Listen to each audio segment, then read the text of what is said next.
Donc les revendications de ce soir, là, la colère, ça existe depuis longtemps. Ouais. Et tu peux nous expliquer c'est quoi les revendications de... Effectivement, depuis un certain moment, moi j'ai connu l'histoire de Ziad Ebouna en 2005. J'ai connu l'histoire de Ali Zira Argenteuil, un daron qui s'est fait tuer. Bref, toutes ces histoires-là, elles sont passées, on va dire, ils ont toujours étouffé ces histoires-là. Et la police, elle s'en est toujours bien sortie. Voilà, nous si on fait ça, c'est pour attirer la lumière là, des ministres, de l'Intérieur, tout ça, pour qu'ils viennent, pour qu'ils puissent vraiment, on va dire, mettre la lumière sur toute cette histoire-là. Le petit, il est mort dans des circonstances un peu bizarres. Sinon, on nique pas tout, si on brûle pas tout, voilà, ils vont étouffer l'histoire comme tout le monde. Ça va passer inaperçu, les médias, personne ne va en parler. C'est pour ça qu'on est obligé de tout brûler, parce que sinon, il n'y aura pas de justice. On a fait ça pour le petit, pour que sa mémoire, voilà, soit pas salie, pour qu'il soit pas oublié. Et c'est tout, c'est pour sa famille aussi. Alors, tu peux juste nous expliquer comment ça s'est passé, la mort de ça? Comment ça s'est passé? Ça s'est passé que le petit s'est fait, apparemment, il s'est fait percuter. Il y a eu des témoignages d'un voisin qui a dit qu'il y avait une police de la BAC qui était à proximité. Ils ont ramassé les débris de la voiture et ils sont partis. Et voilà, maintenant là, il va falloir faire toute la lumière sur l'histoire, comme je t'ai dit. Il faut qu'on sache toute la vérité, Voilà, que ce soit des policiers ou que ce soit des gendarmes ou c'est des êtres humains. S'ils ont fait une erreur, il faut qu'on le sache. Et s'ils ont, voilà, après si le petit là, voilà, ça s'est passé comme ils ont expliqué, ça s'est passé comme nous on veut juste la vérité, pour que leur famille, ils puissent enterrer le petit en paix et que voilà, et qu'ils passent à autre chose. D'accord. Et est-ce que vous avez subi... il y a toujours des violences depuis longtemps? Tous les jours. Dans les cités, c'est toujours... Les bavures, on les compte même pas.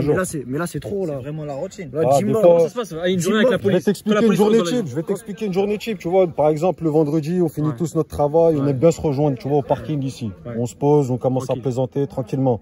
Voilà, ils viennent, contrôlent. Ils commencent à mal nous parler, à nous insulter, à nous mettre des baffes. Du coup, des fois, ça part en bagarre. Après, bim, nous, ça finit au tribunal, comme d'habitude, tu connais. Donc, on habite ici depuis 20 ans, depuis 30 ans. Il y en a certains depuis 25 ans. Tu vois, nous, on peut pas se laisser faire comme ça. Voilà. S'ils viennent nous contrôler tranquillement, merci, au revoir, il n'y a pas de souci. Mais s'ils font les cow-boys, il y aura des représailles maintenant. On va pas se laisser faire. On se laissera plus faire maintenant. On est en 2020, c'est terminé. Maintenant, il y a des caméras, il y a tout ce qu'il faut. On se laissera plus jamais faire. Et c'est un message pour toutes les cités. Wallah, laissez-vous plus faire. C'est terminé, il n'y a plus de hagra maintenant. Toute l'année, on subit des violences ici. Et c'est pas que ici, c'est dans toutes les cités de France. Mais toute l'année, mais il y a quelques minutes, je suis sorti normal de chez moi. Regarde, je rentre avec quoi?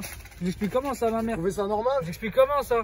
Hein? Je rentre chez moi normal, je rentre pas la des mères qui ont peur que leurs enfants sortent. Wesh, comment il y a des familles, ils se retrouvent à 4, là, ils passent à 2, 3, ils se retrouvent à 3 maintenant. De base, la police, ils sont là pour nous protéger, c'est comment? On a peur d'eux maintenant? Wesh, il y a plus de chances de mourir par les coups d'un policier que par autre chose, ça veut dire quoi ça? On a 10 personnes tuées pendant le confinement. Nous, on est là, on est obligé de tout. On est obligé de tout brûler, pourquoi? Pour faire la lumière sur l'histoire. Les gars, si on brûle pas tout, ils vont étouffer l'affaire comme ils ont étouffé des millions d'affaires. Les gars, c'est pour ça qu'on brûle tout, nous, on veut la vérité, nous. On va attirer la lumière chez nous, là, que le ministre de l'Intérieur, là, il fasse le nécessaire, là. Attends, le petit, il est mort, là. Il s'est pas cassé une jambe, il est mort, il y a une vie qui est partie, là. C'est pas normal, ça se passe comme ça. C'est quoi? On est des moutons, nous? On est quoi? On est des veaux? Wesh, nous aussi, on a une vie. Écoutez, c'est ça. Nous, à la base, on n'a pas envie de tout brûler. On a envie que ça se passe bien. On a envie que la justice fasse son travail pour le petit. Mais malheureusement, elle ne le fera pas si on brûle pas tout. Sinon, comme je vous ai dit, l'histoire va s'étouffer. Il faut faire de la lumière sur tout ça. Là, ça fait 2 jours, les gars. Il n'y a rien d'islamique. Il n'y a rien d'islamique. Il n'y a rien d'islamique dans ces actes. Il n'y a que 2 ans, ça ne nous dérange pas. Nous, on s'en bat les couilles. Je vais pas te mentir, t'as vu, nous, on n'est pas dans la politique. On va pas rentrer dans la politique, on va pas dire les trucs de retraite, les trucs de je sais pas quoi. Macron, on n'a rien à lui dire. Nous, on est pour. Gère ta police. C'est pas normal, on n'a pas de boulot. On n'a rien du tout. Tout le monde travaille ici.